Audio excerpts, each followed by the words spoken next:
We are joined now by the governor of the great state of Texas, Greg Abbott. And Governor, first of all, thanks for coming on the show. Secondly, I'm excited to have you on. You're the first ever, I believe, guest that I have had who also graduated from Vanderbilt Law School. So I don't know if this is an endorsement of Vanderbilt Law School, free endorsement here, or whether a lot of people are going to say, man, I don't ever want to go to that place. What was your experience like in law school as a student at Vanderbilt? Well, it's kind of interesting that here we are, among other things, talking about college football. And, yeah. Vanderbilt didn't exactly have the best college football team. Well, that's been consistent for anybody pretty much who's ever been there, Governor. So at least some things don't change. Vanderbilt, for anybody who has not been there, Vanderbilt is an absolutely gorgeous campus, obviously a tremendous school, tremendous law school, and I enjoyed my experience there a whole lot. I went to the University of Texas undergrad school, and so I had the football experience when I was at the University of Texas. And then, Clay, one thing that you will remember that a lot of people don't know is the crazy setup for the basketball arena. The most bizarre thing is, for those who don't know, unlike any other basketball court I've ever seen, the benches for the basketball teams are behind the goalpost as opposed to along the side of the basketball court. So it was just a complete bizarre setup. But the main sport I was involved in when I was at Vanderbilt was spending Friday afternoons playing golf. I did a lot of that too, and unfortunately, my golf game does not reflect in any way that I was actually that impressive of a golfer. I mean, it's crazy. All right, so you kind of hinted at this a little bit earlier when you just came on. We obviously have spent a lot of time on this program talking about football and sports coming back in general. So I'm going to kind of run you through several different aspects of what's going on in Texas, but I want to start with this. How, from a gubernatorial perspective, would you assess the current state on the ground of the coronavirus outbreak? Is it waning based on the numbers that you are seeing? Is it increased? Like, kind of take us into the numbers of what the situation on the ground in Texas is as we are speaking right now. Is getting under better control. You used a word choice there the audience needs to know, and that is the coronavirus is not going to wane. It's not weakening in its lifespan or anything like that. It can still be transmitted as easily and rapidly as it was earlier in the year.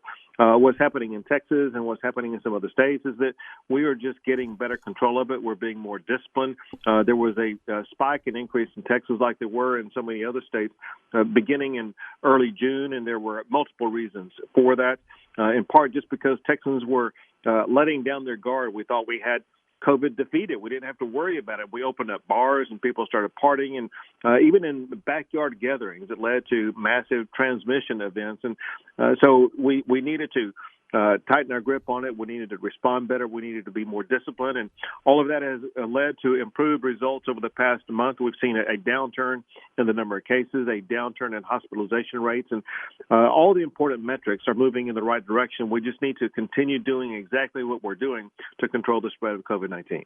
A big part of trying to get back to normalcy is sports. But before sports happens, also it's time for kids to start to go back to school. I said on my radio program yesterday, I dropped my kindergartner off at school. We're taping this in the morning on a Wednesday, getting ready for the Thursday show because that fits your schedule, which, again, I appreciate. But I took my kindergartner here where I live in Nashville and dropped him off at school. There are different rules everywhere. How important is getting kids back to school in your mind? Listen, first, educating our kids is incredibly important. And then second, everyone agrees, pediatricians as well as educators agree, that children learn better in a school setting. So if at all possible, it is best to have children in schools right now in a very safe environment. I can't tell you what's going on in Nashville. I can't tell you what's going on in Texas, and that is the Texas Education Agency has worked collaboratively with local school boards in Texas to make sure they will have safe protocols in place to do everything they can to make sure the school environment will be safe.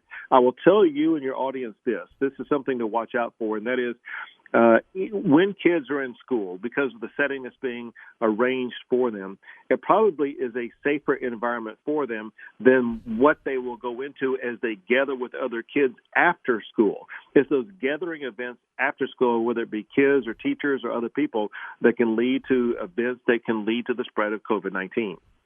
All right, so let's go into sports in particular. Obviously, we're a sports talk radio show, and we're talking with the governor of Texas here with us right now. Appreciate him giving us the time. And let's kind of dive into the question of high school to start with. I know there's a variety of different levels of high school football, in particular in Texas. I think you guys go all the way up to 5A and 6A, and I know how important in general the high school football is in Texas. What do you anticipate? What is the current status? Do you anticipate high school football going on in the state of Texas? So Texas obviously is the home of Friday Night Lights. Oh, yeah, no doubt. It's not a sport, it's a religion in Texas. And as we began summer workouts, there were cases of people transmitting COVID-19, players testing positive for COVID-19, whether it be the players, cheerleaders, band members, whatever the case may be. And so they were able to begin to grapple with it over the course of the summertime as they are returning to school and practices right now. There are many schools that are beginning to prepare for a football season. I did see in the news yesterday there was one school district, Corpus Christi School District, where they are not going to have a football season this year. And so we're going to have to wait and see how it plays out over the course of the next couple of weeks to see the extent to which we will have a robust and full schedule of high school football this coming year. All right, so high school is one story. The one that we have been focused on a lot on this program of late is what's going to happen with college football. And so for people out there who are not that familiar with the particular number of schools that are involved in college football, in the Big 12 and in the SEC, and I'm running through here for people out there, you have the University of Texas, where you said you were an alum and went undergrad, TCU, Texas Tech, Baylor, and then you also have Texas A&M. 3 of those schools are state public institutions. 2 of them are private, but all of them play Power 5 college football. What do you anticipate? Do you want to see the Big 12 and the SEC, so long as those schools can do it safely? Do you anticipate them playing in your state? That's the way that it's looking right now. And as you know, the news broke last night on Tuesday night that the Big 12 is prepared to move forward with a season. And I've had ongoing discussions with university leaders all across the entire state of Texas, as well as athletic directors and coaches, et cetera, and players also. And here's the setup, and that is, I think the most important perspective here is going to be the perspective of the student athletes. And from all the information that I've seen and gathered across the state of Texas, at all of these schools, the student athlete wants to play. They do have the option to opt out of playing if they so choose, but for the most part, as in 99% of them, they want to go ahead and play. And importantly, they feel very safe with the protocols that have been put in place to make sure that their health and safety is being protected by the way that they are going to be proceeding forward. And so if the student athlete feels confident about doing so, I think they should go ahead and play. And have you talked, you mentioned, I'm sure you're having a ton of different conversations with so many different people out there in the world of athletics as a part of being involved in so many different decisions in general. Have you talked, you said, with a lot of ADs, with some players, with also some school presidents? What are those conversations like? Are they primarily all telling you the same thing? You said, you think they should go ahead and play. Are they all telling you, University of Texas, Texas A&M, all of these big schools, that they want to play as well? Is that sort of a uniformity of opinion that you are getting? It is a uniformity of opinion that they do want to play, and they're you got to understand from the AD perspective as well as the university perspective. They view it through different lenses. The first and foremost lens is the health and safety of the student athlete and what they want to do and what their families want to do. The other lens, however, that you might imagine that ADs look through is what's the revenue going to look like and all that kind of stuff. And so yes. there's this slight tension in what's going on. I think that as far as the Big 12 schools are concerned and the SEC, because we have Texas A&M in the SEC, that those conferences are prepared to move forward, and they are prepared to move forward with the student athlete. The only issue left open is what the attendance will be able to look like. And I think because of the increase in people testing positive in Texas over the course of the July time period and still in August, and because of wanting to reduce exposure of student athletes to anybody who may have COVID-19, the attendance may not be as robust as what was originally anticipated or desired. But listen, I asked players, I asked coaches, I asked ADs, and to a person, they say playing the game is more important than the number of people in the stands. Will they like people in the stands? Absolutely. But playing the game is the most important thing. That's what it comes down to. It's just the love of the game of football and going out there playing, just exactly what you're seeing with the NBA players right now, with the Major League Baseball players right now. When that first pitch is thrown, when the first tip is done in basketball, it's all just playing the game. And that's what we want to see in football also. When do you anticipate making a decision about what attendance might look like at these games? Because I know initially, you can walk me back through this if I'm incorrect, I think you said 50% potential attendance for sporting events in the state of Texas. And obviously, these for Texas A&M, for example, they would not play a game until September 26th. So that's a long way still, frankly, into the future. And I know the Big 12 has backed up many of their games as well. When is a decision to be made on what attendance would look like at these football games? First, it's important to lend this perspective that I've learned is kind of the key focal word in dealing with the coronavirus, whether you're talking about public education at schools, whether you're talking about what's going on at work, whether you're talking about what types of businesses are open, and when it comes to scheduling football games, the key word is flexibility. We must remain flexible and adjust and modify what's going to happen. I think decisions can be made right now that games can be played. I think decisions will have to await further information before we can determine how many people will be able to go in the stands, and we need to see what type of ideas can be offered up by the ADs. Let me give you like an easy example. You can physically in your mind picture football stands and different sections of football stands, and there are easy ways in which distancing can be achieved in football stands so that family members can sit together and they will expose themselves to nobody else. Then you have to work on entry and exit strategies and things like that to make sure you don't have overcrowding conditions where it would be very easy to transmit COVID-19. Here is something that everybody needs to come to grips with, and that is if a football game leads to a massive spreading event for the coronavirus, that could be something that would, if not shut down football, it would definitely shut down the ability to attend football games. And so I think what everybody needs to focus on is the most fundamental principle, and that is, do we love the game of football so much? And do the student athletes love it so much that we want to allow them to go forward and play? And then with that, everything else will take care of itself as it concerns our strategies to make sure that fans will be able to watch it. What about the NFL? We're talking with Texas Governor Greg Abbott. I appreciate him giving me the time, not just because he's also a Vanderbilt law grad, but because he is right now the governor of the state of Texas, and we're talking about football in his state, high school, college, and now I want to ask a couple of questions about pro football. You got the Dallas Cowboys, Jerry Jones, certainly larger-than-life character. I'm sure you've had interactions with him over the years. And then you certainly have the Houston Texans in your state as well. Do you have any sort of ideas about how attendance for NFL games might be different than college, or would it be somewhat similar in the same sort of decision-making? Obviously, professional athletes are involved. Maybe there's a little bit different of a consent aspect for pro football than there is for high school or college, or do you see them all similar in terms of the crowd attendance decision? With regard to the crowd, it really is a similar approach. For one, I have talked to Jerry Jones and the GM for the team, Stephen Jones, and the McNairs who own and operate the Houston Texans. And we've had a lot of discussions about how to proceed forward. And again, the first issue is the players and playing the game. And the second issue is attendance. But when it concerns attendance, we look at it through the prism of it being a public health issue. And how many people can we have that does not lead to a spreading event?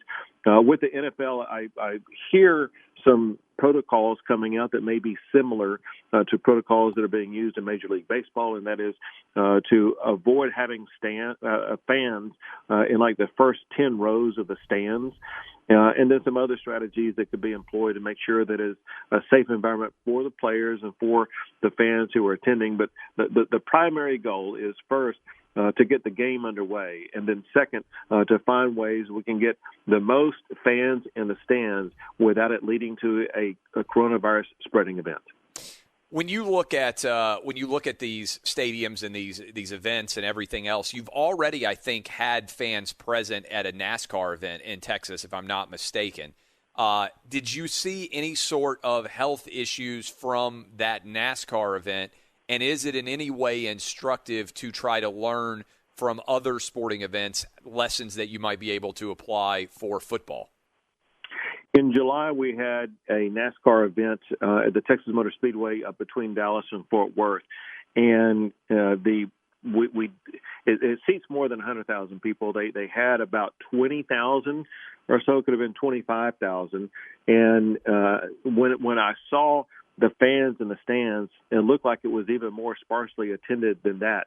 But there was a situation where fans were clearly separated from one another. It looked like a very safe event. I haven't heard of any type of spreading event coming from that. So if you were just to take a picture of the way the fans were separated in the stands, that could be a prototype for a way to allow fans in stands, but especially because I have zero information or input that it has led to a spread of the coronavirus in Texas.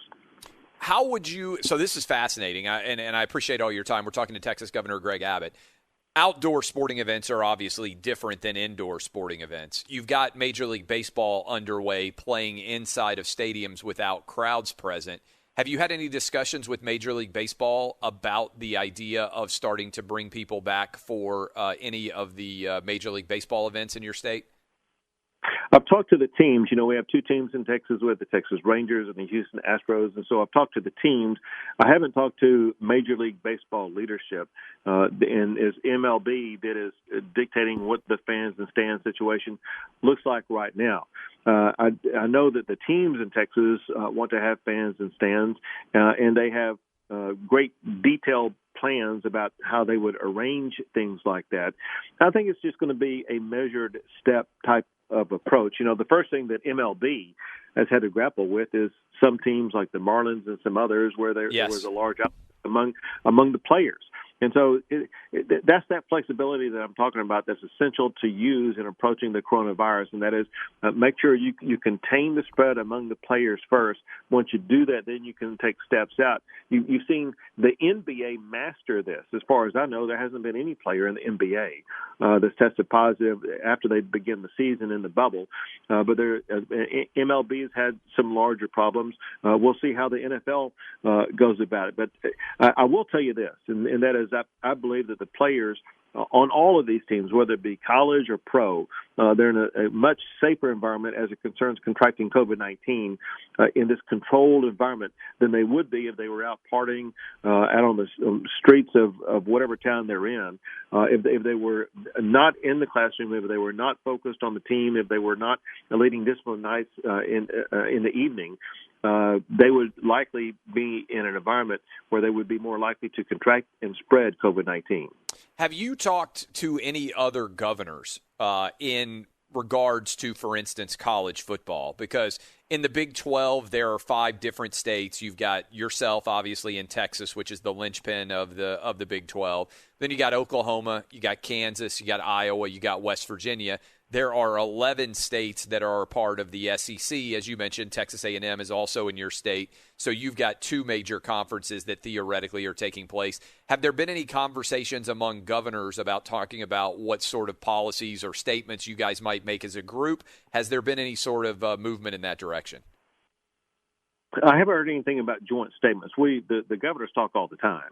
Yeah. And I would say that the sentiment is pretty much the same of what I've said here, and that is, if at all possible, we want to see college football take place. If at all possible, we would like to see some fans and stands. I was talking with with a group of governors, and included on there was Pete Ricketts, who's the governor of Nebraska. I said, "So what are you guys going to do?" He said, "We're going to have 100% attendance." Kind of jokingly. Yeah. Anybody knows about Nebraska football, they have 100% attendance already sold out for like another century or something like that. Yeah. But I know that they wanted to play football desperately in Nebraska. I'm sure they're in shock right now that they may not be playing football. But again, the sentiment is that for the love of the game and for what the game means to the people in America, we want to see the game played, and we want to see as many fans and stands as possible. Governor, I appreciate all your time. Is there anything else you'd want to say to the Outkick audience about football in the state of Texas and sports in general? Of course. Hook 'em horns. Oh, man, there's going to be some Aggie fans that love that one. Governor, I'm glad to see you haven't ever given up. Hey, given up your college allegiances. Yeah. Did I say Giga Maggies? Did I hey, say, by the way, that you mentioned guns that. up, wreck 'em? Yeah. Say that again? That you mentioned that, all the different great rivalries that exist in Texas. I probably should ask you this because I'm sure that you don't have the power to wave a magic wand on this, but wouldn't you like to see Texas and Texas A&M resume their rivalry at some point, notwithstanding? I know you got A&M now in the SEC, and obviously Texas is still in the Big 12, and there's still hurt feelings on some level about who's to blame for that. But, man, that almost makes the rivalry better to me to have two different conferences involved. Wouldn't you kind of still like to see that game happen? Do you ever have any conversations with lawmakers, or do you think that will happen someday down the line? So I've had a lot of conversations with lawmakers, but also with the ADs and the coaches of the two programs about trying to find ways to structure this. And so this actually is something I have been working on. I would like to see. It would be great for Texas. It would be great for college football. And are you optimistic that at some point that there will be an Aggie and a Longhorn battle again, like we used to see, like the Thursday before Thanksgiving, that traditional game that was so much fun for everybody to watch? Well, with the schedules of the SEC and the Big 12, one point is that it's kind of hard to arrange that late in the season. So it may be difficult to have that game set at Thanksgiving like it used to be set. There could be the possibility, how in each conference they typically play one tough game early on in the season. That's and right. What I'm trying to get them to do is use this as their tough, challenging game early on in the season. That would be the easiest way to achieve it. But obviously having it on Thanksgiving like it used to take place all the time would be absolutely perfect. Governor, fantastic. So I hope you have some success there. There's a lot of people out there listening across the country that love, even if they're not Texans, great rivalry games in state are just absolutely tough to beat. And I think it's one of the things that makes college football such a uniquely fun sport for so many people across the country. Governor, I know you're busy. Good luck with all the tough decisions and tough work you have to do. Keep doing a good job, and we appreciate the time. Thank you, Clay. Take care.